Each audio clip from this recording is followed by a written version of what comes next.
দর্শক, এ পর্যায়ে জানিয়ে দিচ্ছি আজকের সংবাদপত্রের গুরুত্বপূর্ণ শিরোনাম।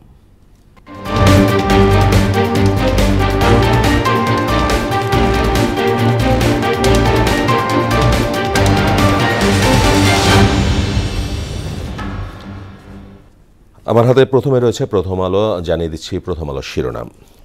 জরুরি অবস্থা জারি ও প্রধান বিচারপতি নিয়োগে ঐকমত্য। অভ্যুত্থানের শহীদ 10 নারী, প্রথম মৃত্যু নাইমার। জুলাই গণ অভ্যুত্থানের দুপুরে স্মারকলিপি, রাতে বিক্ষোভ। চিরুনি অভিযানের ঘোষণা, আরও 2 আসামি গ্রেপ্তার। দারুণ জয়ে সিরিজে ফিরল বাংলাদেশ।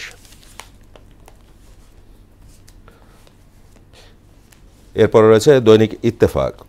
ইত্তেফাকের শিরোনাম, অপ্রতিরোধ্য খুন, চাঁদাবাজি, চিরুনি অভিযান শুরু। জাতীয়তাবাদী শক্তিকে ধ্বংস করার পূর্ব পরিকল্পিত চক্রান্ত চলছে ফখরুল। ভেজাল ওষুধের ছড়াছড়ি। এ মাসে জুলাই সনদ চায় ঐক্যমত্য কমিশন। এরপরে রয়েছে দৈনিক সমকাল। সমকালের শিরোনাম আপনাদের জানিয়ে দিই, অপরাধীর তালিকা করার নির্দেশ। বিএনপিকে রাজি করাতে বিকল্প প্রস্তাব কমিশনের। মিটফোর্ড সোহাগ হত্যা, সারা দেশে বিক্ষোভ। সলিমুল্লাহ মেডিকেলে ইন্টার্নিদের কর্মবিরতি। প্রধান উপদেষ্টা নিয়োগের একাধিক প্রস্তাব বিএনপির। বাংলাদেশ প্রতিদিনের শিরোনাম, ক্রাইম জোন 3 সিটি, সোহাগ হত্যায় সীমান্তে ধরা 2 আসামি। প্রধান নির্বাচন কমিশনার, আইন শৃঙ্খলা চ্যালেঞ্জিং হলেও নির্বাচন সম্ভব। সতর্ক অবস্থানে বিএনপি। এরপর রয়েছে দৈনিক যুগান্তর। জাতীয়তাবাদী শক্তিকে ধ্বংসের চক্রান্ত চলছে, তারেক রহমানকে টার্গেট করে অপপ্রচার, অপশক্তির বিরুদ্ধে সতর্ক বিএনপি। দৈনিক বণিক বার্তা।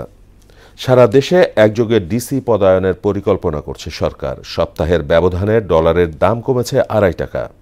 ট্রাম্পের শুল্ক নীতি, প্রতিযোগী দেশের তুলনায় বাংলাদেশের ওপর ঘোষিত শুল্কাহার এখনও বেশি। দ্য ডেইলি স্টারের শিরোনাম জানিয়ে দিচ্ছি আপনাদের, fresh caretaker models on the table now. US sends list of items seeking zero duty. Government launch combining operation.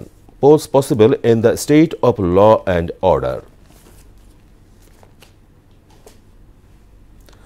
দর্শক, এই ছিল সংবাদপত্রের গুরুত্বপূর্ণ শিরোনাম।